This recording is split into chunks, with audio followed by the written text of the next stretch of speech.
Halo SU Ernesto Pandetarkam, ini part 3, mungkin yang terakhir karena ada Pak RD mau ada keperluan. Jadi sekali ini ceritanya tadi soal timnas. Persija nggak terlalu banyak karena memang Persija pasang surut ya waktu itu ya Pak. Pasang surutnya ya Persija Persikatan lah nanti aja. Saya pengen Pak RD cerita soal ketika ditawari pindah dari Persija ke Malaysia, ATM FC, sekarang namanya FFA, namanya apa? Angkatan Tentara Melayu, Malaya. Nah, itu seperti apa Pak prosesnya Pak RD? Ya, waktu itu saya ikut kejuaraan pra Piala Asia di Singapura tahun 92 ya, di antara persiapan PPD dengan apa? Bukan. Jadi PPD putaran kedua. Oh, yang Singapura. Di Singapura ya.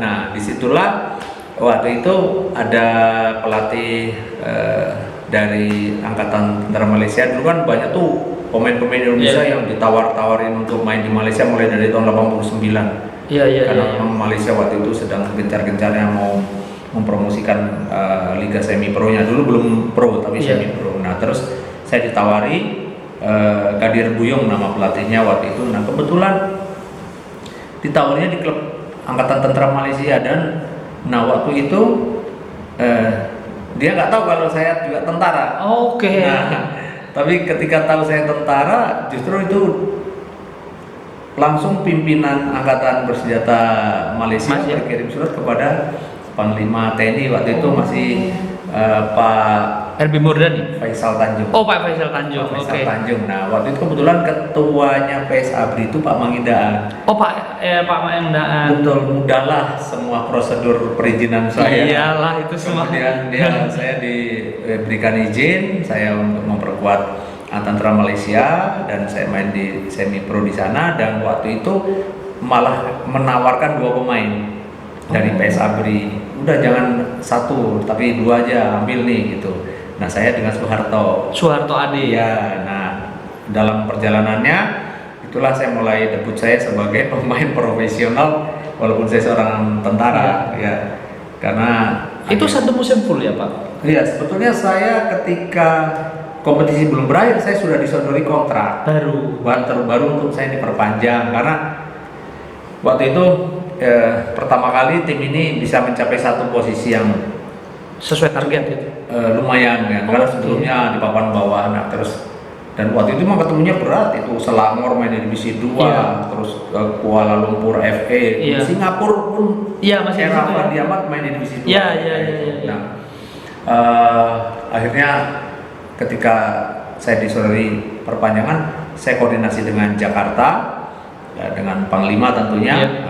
Akhirnya nggak dikasih karena waktu itu kebetulan persiapan Wiramalindo juga. Akhirnya saya harus memperkuat kesatuan ya Pak ya, balik kesatuan dan tidak diperbolehkan, dan saya akhirnya kembali lagi ke Persija. Tapi untuk bayaran gimana Pak waktu itu? Apakah lumayan atau gimana Pak? Oh ya, untuk bayaran yang pasti waktu itu pertama saya nggak terlalu banyak sekali berpikir soal itu karena mendapatkan kesempatan menjadi pemain asing itu sudah bangga sekali, karena kan jarang sih pemain Indonesia waktu itu yang diberikan tawaran. Nah, kita di sana memang difasilitasi di satu apartemen, dapat kendaraan antar jemput, wajar lah. Kemudian dengan loan atau gaji di luar dinas itu cukup lumayan lah ya. Dan itu di Kuala Lumpur Pak posisinya? Di Kuala Lumpur.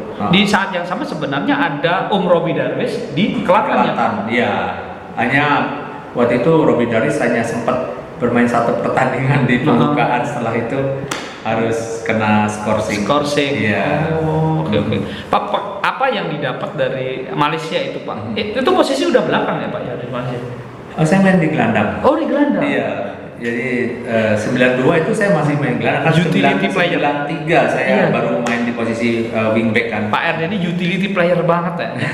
Jadi akhirnya di sana jujur banyak sekali hal yang saya dapatkan, terutama bagaimana kemandirian kita berada di negara orang, dituntut kita untuk benar-benar punya disiplin tinggi menjaga kemampuan kita, performa kita.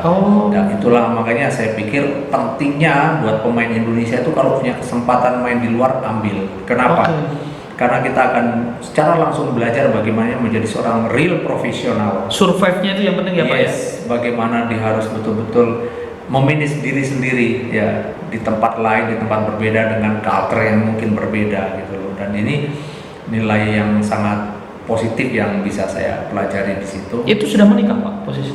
Baru nikah, itulah saya bulan madunya langsung berangkat. Oh berarti istri langsung dibawa ke sana juga Pak? Langsung, jadi ketika Okay. bahkan nikahnya pun kita percepat dengan saya tiba-tiba ditawari ke rencana kita nikah waktu itu mau tahun sekitar 94 lah gitu, 93 akhirnya kita nikah 92 langsung saya berangkat ke Malaysia. Berarti anak pertama lahir di Malaysia dong Pak? Anak pertama nggak sempat lahir ya. Tapi maksudnya Malaysia. posisi hamil di Malaysia? Oh iya, betul ya, betul. Oke. Sampai 7 bulan baru pulang melahirkan di Indonesia. Sebenarnya kalau hati kecil pengen terus Pak waktu itu? Oh iya, saya ingin meneruskan karir saya di sana ketika itu kalau memang diizinkan sama kesatuan, bukan apa-apa karena saya ingin terus menimba pengalaman yang lebih luas lagi bagaimana memposisikan diri saya untuk betul-betul bagaimana sih kehidupan seorang profesional yang sebenarnya gitu loh. Karena berbeda ya kalau ketika kita di Indonesia kita segala sesuatunya dimudahkan, mau ke sana ke sini semua teman dekat. Di sana kan kita harus juga menjaga performa karena semua mata ketika pertandingan di klub itu berlangsung semua mata nomor satu ditujukan kepada performa pemain asing. Rugi nggak nih klub beli pemain asing kan gitu. Nah, waktu itu pemain asingnya selain Pak RD? Ada Martin Wana ya. Dari mana itu Pak? Cekoslovakia. Ya. Ada kakak beradik yang Martin dengan Michael Wana. Ada pemain Malaysianya yang waktu itu siapa Pak yang terkenal? Ada Fajrul Anwar ya, paham, terus juga ada Kamaruzaman ya, itu timnas gitu. Jadi Sidik yang sekarang jadi pelatih di Kelantan. Oke. Sidik gitu. Itu kita masih ada grup itu sekarang di WhatsApp. Oh gitu Pak? Ya, ada grup itu lagi dan kemarin sempat rame juga kita cerita masa-masa lalu. Oke, mungkin itu dulu Pak. Ini 3 video. Ya.